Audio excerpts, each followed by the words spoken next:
한때 한국을 집어삼킬 수 있다고 생각했던 나라가 있었습니다.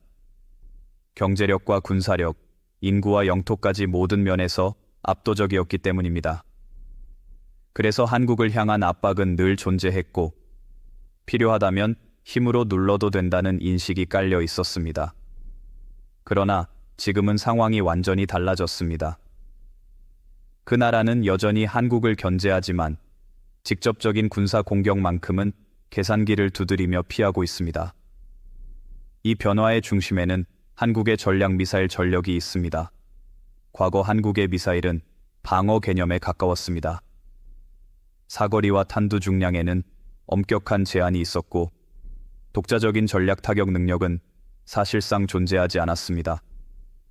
그러나 2021년 한미 미사일 지침이 해제되면서 모든 것이 바뀌기 시작했습니다. 사거리 제한이 사라졌고 탄두 중량 제약도 풀렸습니다. 그 순간부터 한국은 스스로의 판단으로 전략 무기를 설계할 수 있는 나라가 되었습니다. 그리고 그 변화는 생각보다 훨씬 빠르게 현실이 되었습니다. 현무 계열 미사일이 연이어 공개되며 한국의 군사적 위상은 완전히 다른 차원으로 올라갔습니다. 특히 중국이 주목한 것은 단순한 숫자가 아니었습니다. 한국이 이제 방어가 아니라 보복과 억제라는 개념을 동시에 갖추기 시작했다는 점이었습니다. 군사 전략에서 가장 무서운 상대는 공격력이 강한 나라가 아니라 공격당했을 때 반드시 되갚아줄 수 있는 나라입니다. 한국은 바로 그 조건을 갖추기 시작했습니다. 한반도에 국한된 방어체계가 아니라 상대의 핵심을 직접 겨냥할 수 있는 구조가 만들어졌기 때문입니다. 중국의 입장에서 이 변화는 결코 가볍지 않았습니다. 과거에는 군사적 압박 카드가 실질적인 선택지 중 하나였습니다. 그러나 지금은 그 카드 자체가 위험한 선택이 되어버렸습니다. 이 시점부터 중국의 태도는 눈에 띄게 달라지기 시작했습니다. 중국이 가장 예민하게 반응한 것은 현무 계열의 진화였습니다. 그 중에서도 현무사의 존재는 전략 계산을 근본부터 바꾸어 놓았습니다. 현무사는 단순한 탄도미사일이 아닙니다. 중거리 전략 타격을 전제로 설계된 사실상의 억제 무기입니다. 사거리는 약 3,000km로 알려져 있고 탄두 중량은 기존 상식을 뛰어넘는 수준으로 평가받고 있습니다.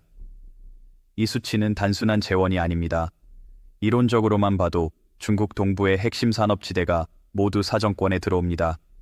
베이징, 산둥성, 상하이 인근의 산업벨트, 중국 경제의 심장부라 불리는 지역들이 한국의 타격 범위 안에 들어간다는 뜻입니다. 중국의 입장에서 이 사실은 매우 불편합니다. 한반도에서의 군사적 선택이 곧바로 자국 본토의 산업과 전력망을 위협할 수 있기 때문입니다. 더 주목할 점은 정확도입니다. 현무 계열은 단순히 멀리 날아가는 무기가 아닙니다. 정밀 유도 장치와 회피 기동 기술이 결합되며 목표물 하나하나를 정확히 타격할 수 있는 구조를 갖추고 있습니다.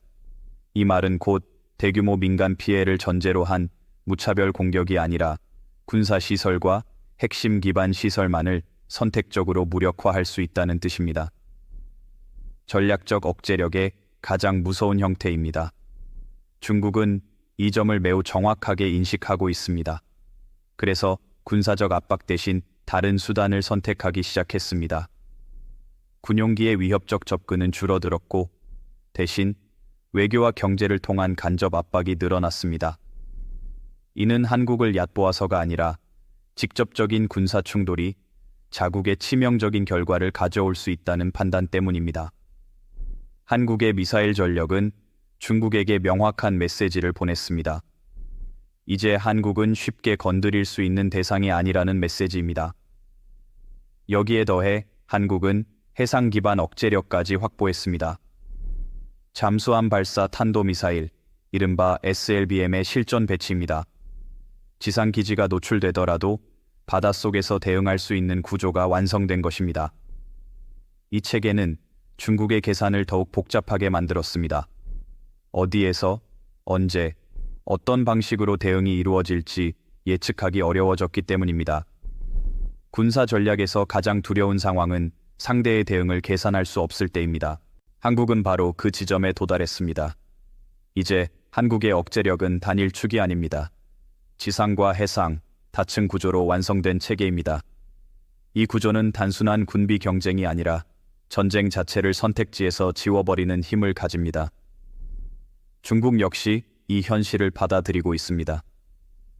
그래서 한국에 대한 접근 방식은 점점 더 신중해지고 있습니다. 강압보다는 관리, 충돌보다는 회피. 이것이 현재 중국의 기본 전략입니다. 한국의 미사일 전력 강화는 단순히 한 나라를 견제하기 위한 것이 아닙니다. 자주 국방의 실질적 완성이라는 의미를 갖습니다. 외부 제약 없이 설계하고 생산하고 운용할 수 있는 구조. 이 구조는 국방을 넘어 기술 자립의 상징이 되었습니다.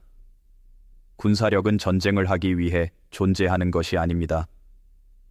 전쟁을 하지 않기 위해 존재하는 마지막 수단입니다. 한국은 이제 그 수단을 스스로의 기술로 갖추었습니다.